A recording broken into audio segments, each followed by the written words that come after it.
I'm Emily, a 35-year-old full-time homemaker. Just a few days ago, I welcomed into the world my twin siblings, John and Sarah. It was a 2-day journey from the first contractions to their arrival, and by the time they were in my arms, my exhaustion was replaced with overwhelming joy at their healthy cries. Originally, the plan was for us to head home with the babies, but a month prior to their birth, my mother underwent surgery and was still recovering. My parents were eagerly anticipating our return, with my mom insisting that despite her recovery, she wanted us to come home with the babies. However, we decided it was best to prioritize her health and support her from a distance, working together with my husband to navigate this new chapter. But instead of the anticipated joy of caring for our newborns, an unexpected challenge emerged. What follows is the story of the intense harassment I faced during that time. On the third morning after bringing my newborn twins home, the apartment's intercom blared unexpectedly.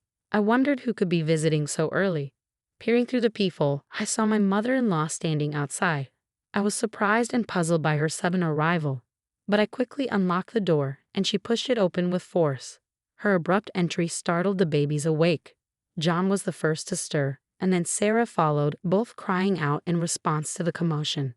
Having already dealt with a restless night of soothing them, I was dismayed to see their brief peace disturbed.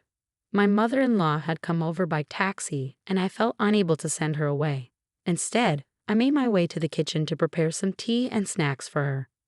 "Oh my, what a disaster," my mother-in-law exclaimed as she took in the apartment. "I can't believe my son is living in these conditions. Emily, you haven't been neglecting your chores just because you had a baby, have you?" She went around checking for dust, dragging her finger along the windowsills like an overly critical character in a TV drama.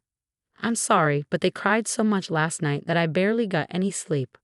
I'll tidy up once they settle down," I responded, trying to soothe the crying twins. My mother-in-law brushed my hand aside, scooped up the babies, and said, "I'll handle the twins." Sleepless nights are no excuse. If you want to be a good wife, get started on your housework right away. Despite my exhaustion, she insisted I begin the housework immediately. I tried explaining the situation, but my mother-in-law was solely focused on the twins and disregarded my fatigue. Reluctantly, I prepared some formula to hand to her, but she immediately chastised me. "Formula? Any mother would breastfeed. What kind of uncaring parent are you?" Her words struck a nerve, hitting on my deepest insecurity. Although I nearly burst into tears, I composed myself and followed her instructions, starting to clean the room. Though she claimed she would take care of the twins, her efforts were minimal. When their diapers needed changing, she seemed to avoid it and instead called me over for my chores to handle it. My progress with the housework was minimal, leaving me puzzled about her true intentions in visiting. Moreover, for the next 2 months, she made near-daily appearances, offering half-hearted care for the babies while continuing to criticize me. This period became nothing short of a struggle as she constantly complained about me. I longed to discuss things with my husband, but he was always exhausted from his demanding job, leaving me with no chance to connect. Enduring 2 months of snide remarks from my mother-in-law felt like an eternity, so when she announced she wouldn't be visiting anymore, I thought relief was finally in sight. However, her next demand caught me off guard. She extended her hand, expecting payment for 2 months' worth of transportation and childcare assistance. I couldn't believe it.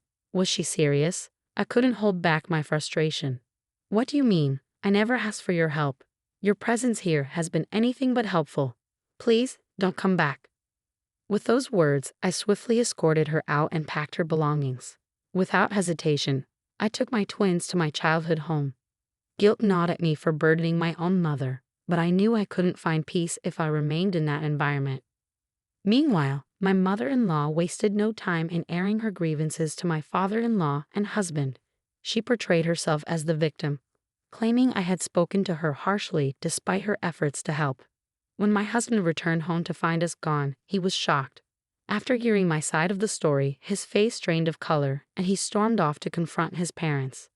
The following day, my father-in-law, who had only heard one side of the story from my mother-in-law, was visibly shaken when my husband recounted the events. "Oh dear, what have you done?" he asked, his usually calm demeanor replaced with a mask of fury directed at my mother-in-law. It was a rare display of anger from him, one that even my husband had never witnessed before. My husband was speechless, and my mother-in-law appeared flustered. Why are you so angry? Isn't she the one at fault here? I made an effort to lighten her childcare load, even covering travel expenses. Why am I the one being scolded? She argued. She maintained that she had acted with my well-being in mind and adamantly denied any wrongdoing. You don't get it at all. Do you even know who your grandfather is? My father-in-law interjected, his voice trembling with rage. He fixed his gaze on my mother-in-law, his eyes wide with intensity. Who? You mean that stern-looking elder from the wedding? I remember you being quite deferential to him, but what's the significance? She scoffed. Are you seriously intimidated by him? No, he's the chairman of my company, my father-in-law clarified. My mother-in-law's response was an inadvertent what? It turns out, my grandfather holds a significant position as the chairman of a major corporation. Our wedding had been quite the grand affair, with several CEOs of renowned companies in attendance. While my grandfather is known for his strict demeanor and reserved nature, especially in professional settings, he has always showered me with affection. Whenever we met, he would spoil me with lavish gifts or treat me to extravagant meals. Upon my marriage, I later learned from Grandma that my grandfather had been so overjoyed he shed tears, surprising everyone. Given how much Grandpa cares for me, he would never stay silent if he learned what my mother-in-law had done. Normally, just the thought of his reaction would be enough to make someone nervous, but my father-in-law had another reason to keep this from him. I was on the brink of a major career advancement to a managerial position. This promotion would come with a substantial salary increase, and I needed to focus on doing my best. But instead of considering my situation, he went and created this mess. What were you thinking? At the moment, my father-in-law seemed more concerned with his promotion than with me or my situation. My husband, aware of his father's priorities, was visibly disappointed that his own father appeared to care more about his career than about the twins and me. He said, I've had enough. I'm deeply disappointed in my dad's self-centeredness and shocked at my mom for mistreating my wife. Please keep out of our lives. Upon hearing her son's rejection, my mother-in-law lunged at him with surprising intensity.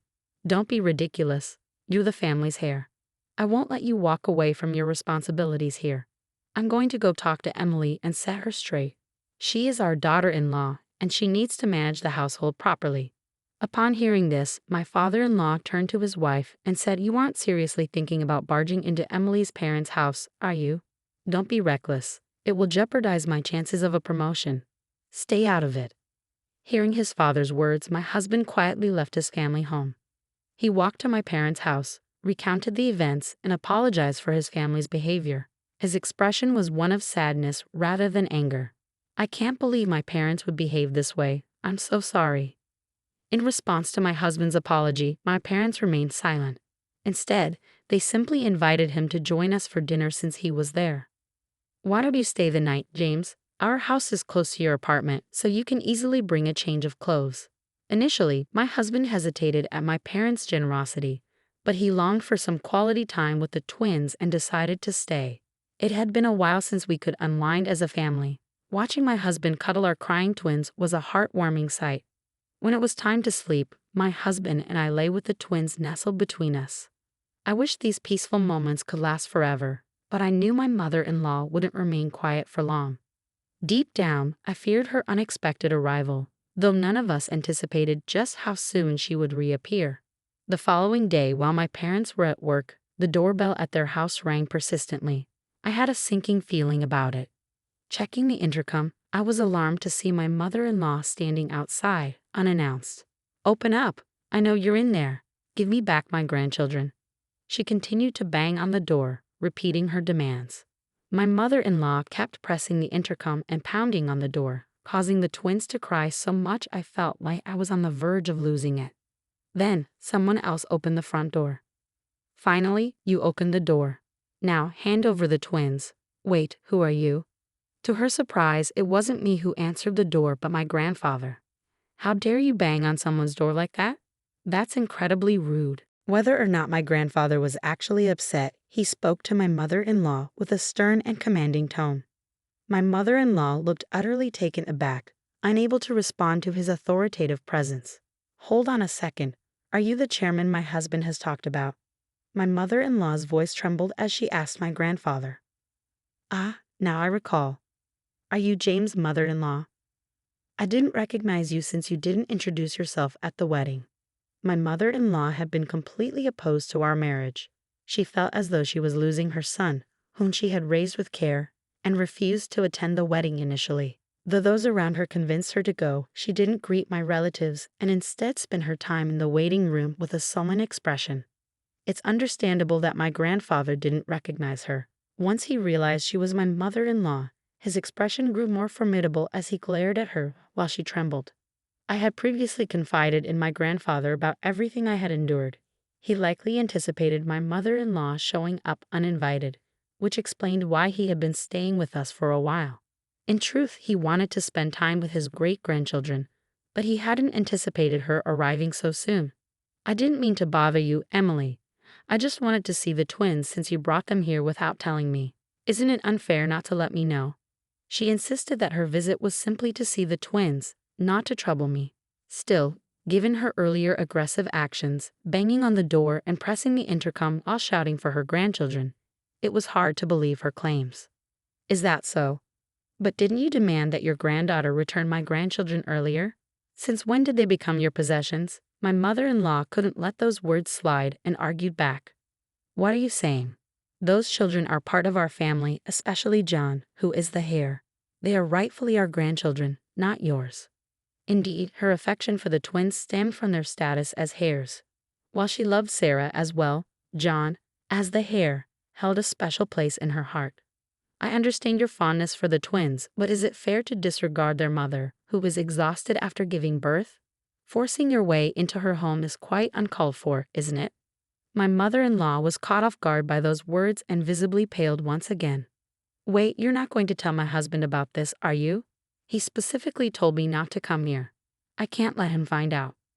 Despite my father-in-law's strong advice against coming here, my mother-in-law chose to ignore him and came anyway. If her husband discovered her actions, divorce could be on the table. Although she pleaded with my grandfather to keep her visit a secret, there was no way he would agree. He replied to the anxious mother-in-law, "What are you saying? There's no reason to hide the truth, especially if there's guilt involved. I'll inform your husband of your visit. In the future, make sure to schedule an appointment before you come." With those words, my grandfather closed the front door. Typically, my mother-in-law would have continued knocking and pressing the intercom. But with my grandfather, the chairman present, she seemed to take a quieter exit this time. Though she kept silent about her unannounced visit to my family's home, my grandfather later called her husband to his office to explain the situation. Despite being explicitly instructed not to go to our home, my father-in-law was clearly furious that his wife had defied him and done it anyway. I deeply apologize for my wife's thoughtless actions. I assure you, I'll ensure she never repeats such behavior. He sincerely apologized to my grandfather. My father-in-law's apology was earnest, but my grandfather wasn't oblivious to his underlying intentions. Indeed, your wife's actions were unacceptable, but don't you bear some responsibility as well? It appears you prioritize short-term matters and overlook those around you. There's considerable discontent about your leadership in the workplace. Promoting someone with such shortcomings is out of the question. In the end, my father-in-law's promotion was rescinded. Blaming his wife for the missed opportunity, he went home, delivered a harsh lecture, and slammed finalized divorce papers onto the table before packing his bags and leaving. Until then, my mother-in-law had relied solely on my father-in-law's income, so his departure meant she faced an uncertain financial future. She attempted to persuade him to stay, but it was too late. The damage was done, and their relationship was beyond repair. All of this transpired because of that woman. She should never have married my dear James. I can't forgive her. I'll never forgive her. Having lost everything, my mother-in-law flew into a rage and stormed over to my parents' home. She pounded on the door and screamed at the top of her lungs, "I've lost everything because of you. If only you weren't here. Give me back my grandchildren. Give me back James." It was well past 9 p.m. when she began banging on the door and shouting. This kind of behavior at that hour was completely unreasonable, and my husband finally decided to call the police. My mother-in-law was escorted away to the police station in a squad car. Despite everything, my husband apologized profusely to my parents and grandfather for the disturbance, though they all knew he wasn't to blame. The sense of relief that washed over me as peace finally returned to our home was uplifting. Hopefully, this marks the end of any further disruptions, and we can now enjoy a quiet, peaceful life. While it was unfortunate that things had reached this point, I felt a sense of relief knowing we could now concentrate on raising our children without any more disruptions. Following the incident, my in-laws finalized their divorce, and my mother-in-law moved back in with her parents. Her parents' home was situated in a secluded rural area, much like Nebraska, with only a handful of buses running daily. Without a driver's license, it would be challenging for my mother-in-law to visit us. My mother-in-law, who had once been so determined to have the grandchildren to herself, struggled to adjust to life without seeing them. She repeatedly pleaded with my husband for the chance to see the children and reconcile with me, but he couldn't forgive her self-centered behavior and blocked her calls. Cut off from both her son and her grandchildren, my mother-in-law became distant and disheartened. It seems her own parents did not offer her much sympathy. Having lost everything, my mother-in-law secluded herself in her room, shedding tears of regret daily.